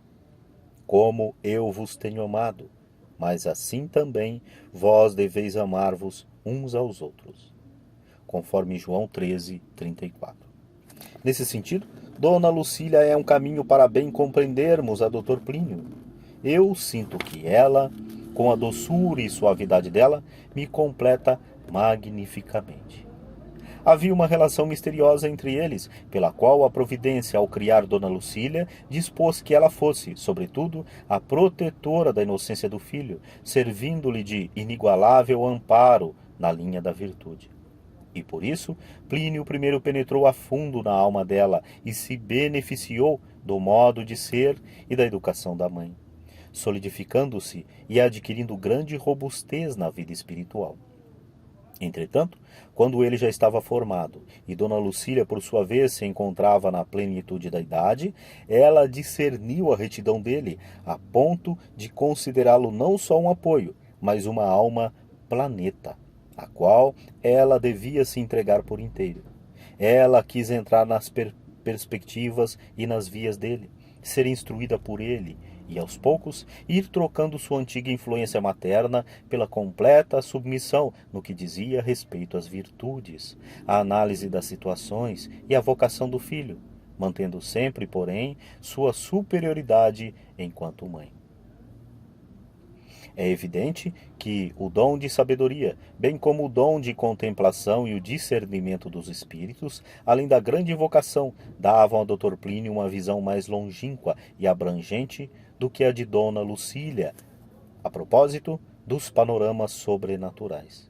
Por isso, após ter sido feito discípulo dela, ele começou a se tornar seu mestre, levando-a para mais altas paragens e aprofundando ainda mais a catolicidade de sua mãe. Isso se verificou, por exemplo, com a devoção mariana. Dona Lucília sempre guardara, desde menina, um intenso amor ao Sagrado Coração de Jesus, mas foi Dr. Plínio, através de um trabalho de apostolado, quem ampliou na alma dela a devoção a Nossa Senhora, como ele mesmo relatou em diversas ocasiões. Em certo momento, ela passou a tomar uma atitude não mais de mestra, nem mais de testemunha atenta, e sim de discípula, deixando-se proteger por mim e compreendendo que a vida dela era eu. Ela vivia prestando atenção em mim, olhando para mim e aprendendo de mim. Eu posso dizer que, graças a Nossa Senhora, concorri muito para a intensificação do espírito e do ardor religioso dela, sobretudo no que diz respeito à devoção a Nossa Senhora. Ela tomava uma atitude de enlevo muito silencioso diante de mim, querendo me ouvir falar. Hoje eu recomponho alguns olhares dela e compreendo que era exatamente o enlevo diante do filhão educado por ela, como ela queria. Vê-se, então, que esse imbricamento entre ambos se sintetizava como propriedade na figura do discipulado perfeito, porque, ao amor de mãe, ao qual fora chamada, Dona Lucília acrescentou o amor de serva.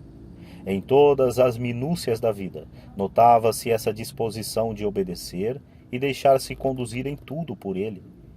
Coadunada ao desejo de ajudá-lo e servi-lo, ela daria a vida por ele, assim como ele daria a vida por ela.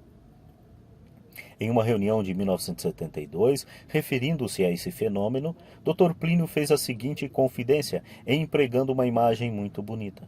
Quando eu era pequeno, mamãe me tomou nos braços e, até onde os braços dela alcançaram, me levou até o seio da igreja. Mais tarde, quando fiquei adulto, a tomei pela mão e a levei até o fundo da igreja. Anos depois, ao recordar aquela frase, diria ele: foi bem isto. É o resumo da história de nós dois. Muitas pessoas podem pensar: esse amor filial, tão explicável, provém da ordem natural. Mas isto entrava pouco. O que entrava era, isto sim, a união com a Igreja Católica. O amor entre ambos, por amor à Igreja, era tal que em 1994, Dr. Plínio completou a tão expressiva frase de Dona Lucília: viver é estar juntos, olhar-se e querer-se bem. Nesta ocasião, ele deixou claro que tal amor mútuo ultrapassava as próprias barreiras da morte e adentrava na eternidade. Se viver é estar juntos, olhar-se e querer-se bem, depois da morte de um dos dois, para quem fica, viver é lembrar-se, mais uma vez lembrar-se, rezar e esperar o céu.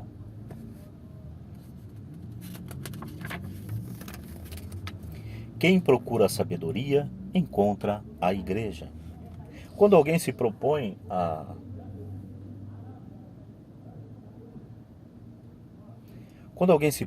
abrir uma via que possibilite a ascensão do automóvel ao topo de uma montanha, não planeja uma linha reta na base do cume, mas constrói uma estrada circular, sempre em aclive, contornando o monte até atingir o seu ponto máximo. Deste modo, ao longo do caminho, nas sucessivas curvas, a mesma paisagem se apresenta aos olhos dos viajantes, cada vez, porém, sob uma perspectiva distinta, devido à diferença de altitude e a certos acidentes, como a mutação das nuvens ou a intensidade do sol no decorrer do dia. Tal foi a metáfora utilizada por Dr. Plínio para representar o processo do desenvolvimento de uma criança, fiel à sua inocência. À medida que a ascensão da montanha da vida lhe abria novos panoramas, desabrochava em sua alma o desejo de contemplar a verdade, o bem e o belo, e extasiado com a multiplicidade e o esplendor das criaturas, foi-lhe dado descobrir um fecho, isto é, o unum, capaz de proporcionar a síntese das maravilhas admiradas. Desse modo, levado pelo dom de sabedoria, considerou como coroa e glória de toda a criação o corpo místico de nosso Senhor Jesus Cristo, como ele mesmo confessaria, embevecido muitos anos depois. O pulchum, presente no fundo da alma do inocente, é uma forma de luz, que consiste no anseio de encontrar algo que ele não sabe o que é, mas que quando encontra, sabe que procurava. E quando o menino vai se fazendo moço, depois se tornando varão, e daí para frente, essa procura vai sendo satisfeita pelas circunstâncias da vida, porque logo nos primeiros vislumbres ele encontra a sabedoria, da qual nos diz a Escritura estar à porta de todos, desde amanhã, à espera de que abram. Portanto, está à porta de nossas almas de madrugada, à espera de acordarmos para se oferecer a nós. Com o seu esplendor de rainha, com suas carícias de mãe, com suas iluminações incomparáveis, vai convidando a inocência a segui-la. Essa inocência, que assim se encontra a sabedoria e se deixa guiar por ela, é o pedúncio, a raiz da santidade, e faz com que o homem encontre bem cedo a Santa Igreja Católica Apostólica Romana, e diga, é preciso parar, aqui há mistério, daqui sai tudo, esta é a maravilha das maravilhas, a ele eu me dou, e já de uma vez. Esse enlevo ardoroso marcaria de ponta a ponta a relação de Dr. Plínio com a Igreja, sempre crescendo em fulgor no âmago de sua alma inocente. Diferente teria sido se algum ponto ele não conservasse a perfeita ordenação anterior que custodiou com exímia fidelidade durante toda a sua vida. Assim, o pecado introduz a dúvida e a insegurança, enquanto na posse da inocência caminha-se de certeza em certeza. A igreja eu vi nas várias voltas da ascensão, e portanto em várias voltas eu tive aceitações e entusiasmos. Graças a Nossa Senhora, nunca tive absolutamente nenhuma relutância, pode-se dizer mesmo que eu andei de luz em luz, e luz cada vez mais intensa no que diz respeito à igreja. A luz do batismo. Essa união sobrenatural de Dr. Plínio com a igreja se iniciou no dia do batismo, em 7 de junho de 1909, na igreja de Santa Cecília, 6 meses depois de seu nascimento. Na igreja católica entrei com o meu batismo. Não valeria a pena ter nascido se não fosse para ser batizado. Não valeria a pena ter vivido, nem valeria a pena nada, se não fosse para a igreja, com a igreja, na igreja e pela igreja. Com efeito, acrescentava ele a respeito do próprio batismo. Cada um poderia inverter a lamentação de Jó sobre o dia de seu nascimento, conforme Jó 3, 3, 10, e exclamar cheio de júbilo: bendito o dia que me viu nascer, benditas as estrelas que me viram pequenino, bendito o momento em que fui batizado, benditas as estrelas que viram os primeiros instantes e que a graça entrou em mim, e disse: Plínio, como eu te amo, porque tu foste criado por Deus e eu fui criada por ti, vou morar em tua alma. Naquele momento em que o sacerdote levantou a jarra, derramou água sobre a cabeça de um menino chamado Plínio e disse: eu te batizo em nome do Pai, e do Filho, e do Espírito Santo. Essa luz que a liturgia chama de Lumen Christi, ou Luz de Cristo, pousou sobre ele e banhou sua alma. Pousou sobre ele e banhou sua alma de uma coruscação que não possuía. Será que antes já não brilhava? Tudo indica que ele teve consciência da realidade de forma muito prematura, a ponto de começar a falar sem haver completado os 6 meses de idade.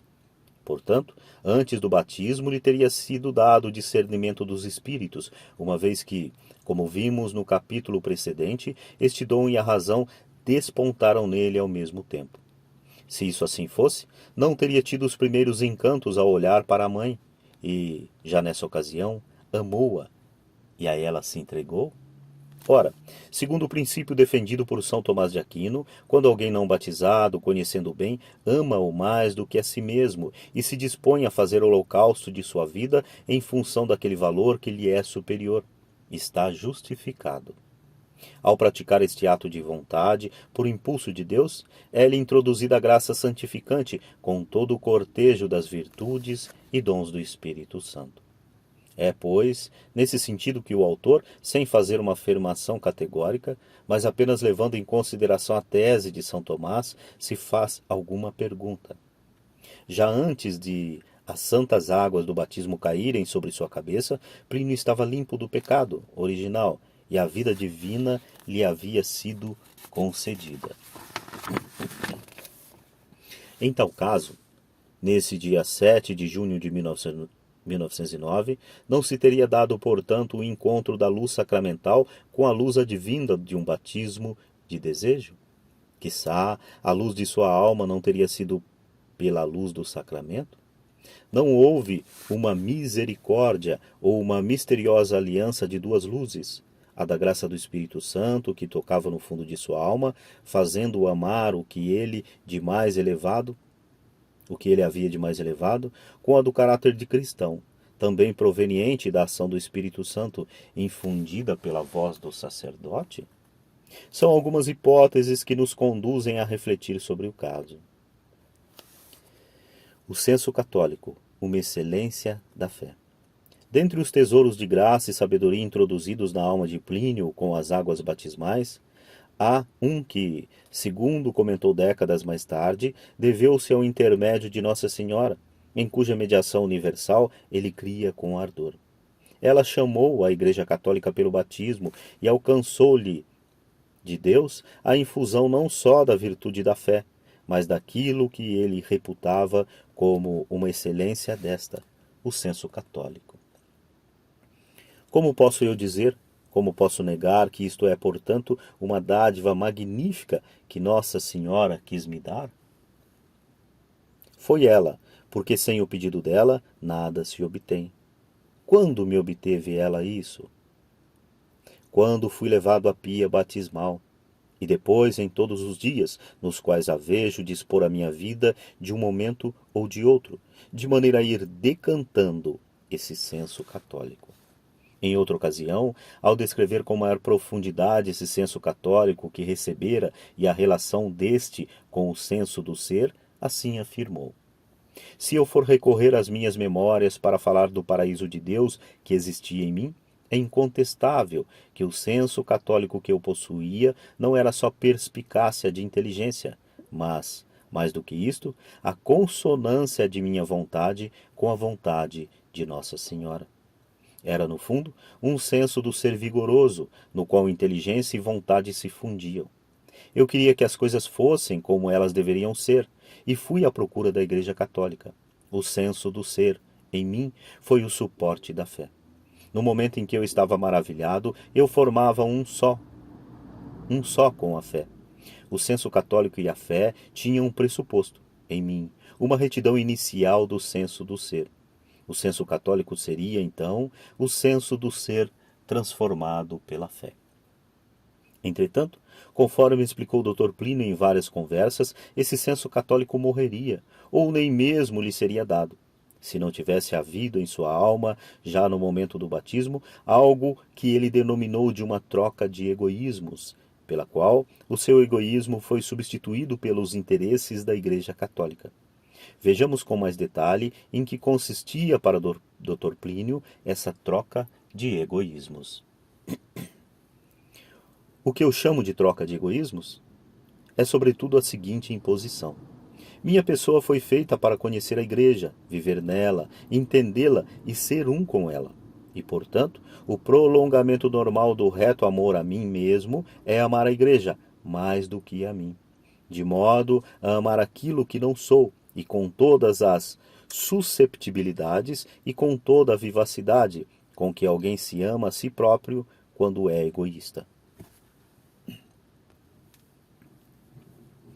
A pessoa se porta de tal maneira com esses bens que ela os instala no lugar onde os outros instalam o egoísmo. E ela fica não uma egoísta de si mesma, mas uma egoísta de seus próprios ideais.